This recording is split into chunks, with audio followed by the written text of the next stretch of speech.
Data का grouping की बात करें, डेटा ग्रुपिंग, अब जैसे हमने सीक्वल में भी पढ़ा होगा या आपने अगर कोई और प्रोग्रामिंग लैंग्वेज पढ़ा है तो आपको ये पता होगा कि ग्रुप क्या होता है। जैसे कि एक एग्जांपल हम लोग यहाँ पे लेते हैं, हमारे पास एक टेबल है, एक टेबल इस तरीके से है, इस टेबल के अंदर हमारे पास दो कॉलम है। पहला कॉलम जैसे मैं एक एग्जांपल के लिए ए ले लेता हूँ, एक बी ले लेता हूँ। कॉलम नंबर एक ए है और एक बी है। ए के अंदर मान लेते हैं कोई वैल्यूज डली हुई है, जैसे फॉर एन एग्जांपल किसी स्टूडेंट का नेम है जैसे राम, फिर एक नेम है श्याम, फिर एक नेम दोबारा से एक नेम आता है राम, दोबारा से एक नेम आता है श्याम। ठीक है, ऐसे कुछ नेम है जो रिपीटेटिव है। बी के अंदर मान लेते हैं इनके मार्क्स लिखे हुए हैं, जैसे एक 75 मार्क्स दिया हुआ है, एक इनका 80 दिया हुआ है, 90 एंड 77 दिया हुआ है। तो ग्रुप बाय क्या करता है, जैसे अगर मैं ग्रुप बाय करूँगा, जैसे मैं इस ए कॉलम को अगर ग्रुप बाय करता हूँ तो होगा क्या, राम जो 2 बार आया है वो केवल 1 बार आएगा और इस 1 बार में हमारे पास दोनों डेटा आएगा, जैसे इसके कॉरेस्पॉन्डिंग 75 और इस वाले राम के कॉरेस्पॉन्डिंग 90। उसी तरीके से अगर हम श्याम का देखें तो श्याम को भी जब हमने मतलब हमारा जो श्याम के अंदर जो डेटा आने वाला है वो 80 एंड 77 ये आने वाला है।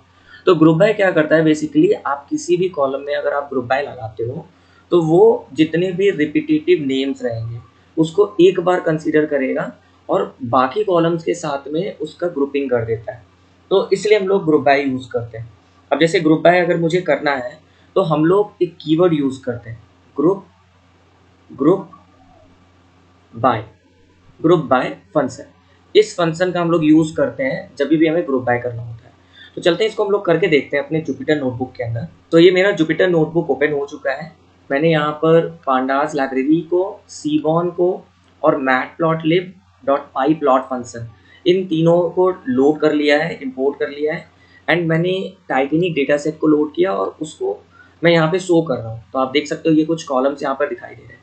अब जैसे मैं चाहता हूँ कि ये जो क्लास कॉलम आपको दिखाई दे रहा है, इस क्लास कॉलम के अंदर हमारा जो ट्रैवल के क्लासेस होते हैं, जैसे फर्स्ट क्लास, सेकंड क्लास और थर्ड क्लास, 3 कैटेगरीज यहाँ पर दिए गए हैं। मैं चाहता हूँ कि इस क्लास के बेसिस पर, इस क्लास के कॉलम के बेसिस पर मुझे ग्रुप बाय करना है सारे के सारे डेटा फ्रेम को। तो मैं यूज़ करूँगा सबसे पहले डेटा फ्रेम का नेम जो कि मैंने डीएफ दिया हुआ है and then dot group by and then parenthesis के अंदर हम लोग अपना कॉलम का नेम देते हैं। तो कॉलम का नेम हम सिंगल कोट या डबल कोट के अंदर देंगे क्लास। जैसे मैं इसको मैं जैसे ही रन करता हूँ तो आप देखिए एक ऑब्जेक्ट क्रिएट होगा, pandas dot core dot group bye dot generate dot data frame group by.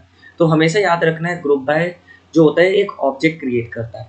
अगर मैं यहाँ पर एक वेरिएबल के अंदर इसको स्टोर कर देता हूँ, जैसे ए, इसके अंदर मैंने स्टोर किया और मैं चाहता हूँ कि मुझे चेक करना है, मुझे इसी जो ग्रुप बाय मेरा बना हुआ है, जो भी मेरा डेटा फ्रेम बना हुआ है, इसको मुझे अलग अलग चीज़ें इसकी चेक करनी है।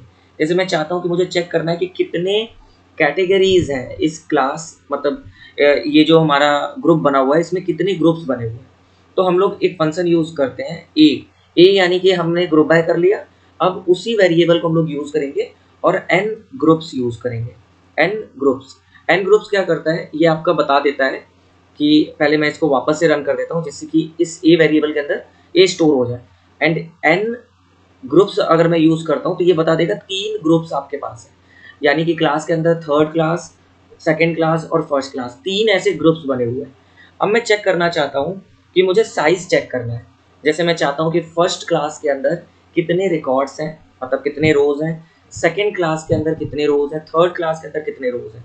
तो मैं यूज़ करूँगा ए यानी कि मेरा ग्रुप बाय जो डेटा फ्रेम है वो, एंड देन हम साइज़ यूज़ करते हैं, साइज़ फंक्शन।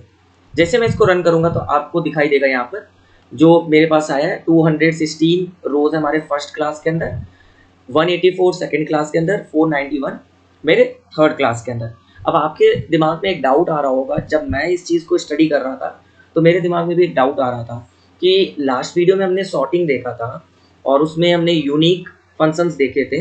तो मैंने एक चीज़ बताया था आपको, वैल्यू डॉट काउंट, ये एक फंक्शन मैंने आपको बताया था, COUNTS काउंट। इस फंक्शन में भी आप सेम टू सेम ऐसी ही चीज़ें देख पा रहे थे। तो वैल्यू काउंट जो होता है ये सारे ही वैल्यूज के काउंट आपको बताएगा। यहाँ पर हम लोग केवल डायरेक्टली डेटा फ्रेम और अपना कॉलम यहाँ पे देते रहते हैं। जैसे अगर मैं यहाँ पे क्लास दे दूँ, तो मे बी यहाँ पर आंसर बिल्कुल सेम टू सेम वही है, क्योंकि अगर आप यहाँ देखोगे तो यहाँ पर क्या हो रहा है, थर्ड क्लास 491 आ रहा है, फर्स्ट क्लास 216 आ रहा है एंड सेकंड क्लास 184, वैल्यूज बिल्कुल सेम टू सेम वही है। लेकिन ये हमने डायरेक्टली डेटा फ्रेम के कॉलम को यूज़ किया, हमने कोई ग्रुप नहीं बनाया था। लेकिन साइज फंक्शन जो होता है ये पहले ग्रुप बनाया हमने और उसके वेरिएबल को यूज़ करके हमने यहाँ पर साइज फंक्शन यूज़ किया हुआ है। तो ये डिफरेंस होता है। अब हम लोग सीखने वाले हैं किस तरीके से अगर हमारे पास कोई स्पेसिफिक ग्रुप है, उस ग्रुप के अंदर हम चेक करना चाहते हैं कि जैसे क्लास है हमारे पास, इसके अंदर जो मेरा पहला ग्रुप है फर्स्ट क्लास, मैं चाहता हूँ कि मुझे फर्स्ट क्लास का इंडेक्स चाहिए, कौन कौन से इंडेक्स में मेरा फर्स्ट क्लास आया हुआ है। तो हम लोग सबसे पहले ए देंगे जो कि मेरा ग्रुप बाय वाला डेटा फ्रेम है, एंड देन ग्रुप्स यूज़ करेंगे, groups, and then square bracket के अंदर अपने ग्रुप का जो भी वैल्यू है वो देने वाले हैं। तो हम लोग फर्स्ट देंगे, हमारा जो ग्रुप है वो फर्स्ट हो गया। तो जैसे मैं इसको रन करूँगा तो आप देखो ये इंडेक्स देगा, इससे ये पता चल जाएगा कि फर्स्ट जो मेरा इंडेक्स है वहाँ पर आपको फर्स्ट मिलेगा, थर्ड जो मेरा इंडेक्स है वहाँ पर आपको फर्स्ट मिलेगा। तो इसमें हम लोग डॉट ग्रुप और स्क्वायर ब्रैकेट के अंदर अपने ग्रुप का नेम देते हैं, फर्स्ट, सेकेंड या थर्ड, जो भी आप इंडेक्स देखना चाहते हैं। अब हम चाहते हैं कि मुझे चेक करना है कि जो भी मेरा ग्रुप बना हुआ है, जैसे फर्स्ट, सेकेंड एंड थर्ड, जो भी ग्रुप बना हुआ है उस ग्रुप का फर्स्ट रो कौन सा है वो चेक करना है। तो हम लोग ए डॉट फर्स्ट फंक्शन यूज़ करते हैं। ए डॉट फर्स्ट, ए यानी कि हमारा जो ग्रुप किया हुआ डेटा फ्रेम है वो, एंड फर्स्ट जो होता है ये सारे ग्रुप का पहला वाला रिकॉर्ड आपको शो करेगा। तो ये फर्स्ट जो क्लास है मेरा, मतलब फर्स्ट जो मेरा ग्रुप बना हुआ है उसका पहला रिकॉर्ड है, सेकेंड का और थर्ड का। बट अगर मैं चाहता हूँ कि नहीं मुझे लास्ट रो चेक करना है, लास्ट रिकॉर्ड चाहिए, तो हम लोग ए डॉट लास्ट फंक्शन यूज़ करते हैं। अब मैं ये अगर रन करूँगा तो जो फर्स्ट का रो आ रहा है वो लास्ट रो आया हुआ है, ग्रुप में सबसे लास्ट रो है। तो इस तरीके से हम लोग फर्स्ट और लास्ट रिकॉर्ड चेक कर सकते हैं अपने किसी भी ग्रुप का। अब मैं चाहता हूँ कि मुझे सारे के सारे रिकॉर्ड चाहिए किसी भी पर्टिकुलर ग्रुप का। जैसे मैं चाहता हूँ कि इस क्लास कॉलम के अंदर जो फर्स्ट ग्रुप बनी हुई है फर्स्ट, उसके मुझे सारे के सारे रिकॉर्ड चाहिए। तो मैं यूज़ करूँगा a dot get underscore group and then function के अंदर अपने जो भी ग्रुप है उसका नेम देंगे फर्स्ट। मैं इसको रन करूँगा तो आप देखोगे जितने भी मेरे पास रिकॉर्ड आएंगे ये फर्स्ट ग्रुप वाले आएंगे। आप यहाँ पे देख सकते हो कि इस क्लास के अंदर सारे के सारे वैल्यूज़ फर्स्ट हैं। लेकिन अगर मैंने यहाँ पे सेकंड कर दिया, सेकंड कर दिया, तो आप देखोगे सारे के सारे रिकॉर्ड जो आ रहे हैं सेकंड आ रहे हैं। तो पर्टिकुलर ग्रुप के रिकॉर्ड को एक्सट्रैक्ट करने के लिए गेट अंडरस्कोर ग्रुप फंक्शन हम लोग यूज़ करते हैं। अब हम चाहते हैं कि मुझे किसी भी जो भी मेरा ग्रुप बना हुआ है उस ग्रुप में मुझे एग्रीगेशन करना है। एग्रीगेशन यानी कि आप कोई मैक्सिमम वैल्यू फाइंड कर सकते हैं, आप चाहो तो कोई मिनिमम वैल्यू फाइंड कर सकते हैं। ये कैसे फाइंड करना है, तो जैसे कि मैं चाहता हूँ मेरा जो ग्रुप है, मतलब जो मेरा डेटा फ्रेम है ग्रुप वाला ए डॉट, मैं चाहता हूँ कि इस ग्रुप के अंदर मुझे एज कॉलम का मैक्सिमम निकालना है। मतलब फर्स्ट, मतलब जो भी मेरे ग्रुप है, जैसे ए मैंने ए लिया, फिर एज कॉलम, तो डॉट एज देंगे यानी कि कॉलम, फिर डॉट देंगे अपना एग्रीगेट फंक्शन यानी कि मैक्सिमम। तो मैं चाहता हूँ कि ग्रुप के अंदर एज कॉलम का मैक्सिमम वैल्यू आ जाए, और इस चीज़ को मैं नॉर्मली ऐसे शिफ्ट और एंटर प्रेस करता हूँ तो आप देख सकते हो फर्स्ट ग्रुप के अंदर 80 सबसे हाईएस्ट एज है, सेकेंड ग्रुप के अंदर सबसे हाईएस्ट एज है 70, थर्ड ग्रुप के अंदर सबसे हाईएस्ट है आपका 74 एज। तो ये मैंने एज का निकाला हुआ है। अब अगर आप चाहो, जैसे यहाँ पर मैं चाहूँ तो एक एग्जांपल और ले सकता हूँ। जैसे मैं चाहता हूँ कि नहीं मुझे मिनिमम निकालना है, तो मैं यहाँ पे एज कॉलम का मिनिमम निकालना चाहता हूँ पर्टिकुलर ग्रुप के बेसिस पर। अगर आपने सीक्वल में विंडो फंक्शन पढ़ा होगा तो ये बिल्कुल विंडो फंक्शन से मिलता जुलता है। जैसे विंडो फंक्शन में हम लोग क्या करते थे कि पर्टिकुलर विंडो के अंदर आप एग्रीगेशन करते थे, ग्रुप के अंदर एग्रीगेशन करते थे, वही काम आप यहाँ पे कर पा रहे हो। तो ग्रुप बाय के अंदर अगर आप एग्रीगेशन करना चाहते हो तो हम लोग इस तरीके से कर सकते हैं। तो मिनिमम में आप देख सकते हो फर्स्ट ग्रुप के अंदर 0.92 एज है, सेकंड ग्रुप के अंदर मिनिमम एज 0.67 हो गया, इसी तरीके से थर्ड के अंदर। बाकी आप चाहो तो मीडियन भी निकाल सकते हो, आप चाहो तो मीन भी निकाल सकते हो। उसके लिए हम लोग मीन फंक्शन यूज़ करेंगे।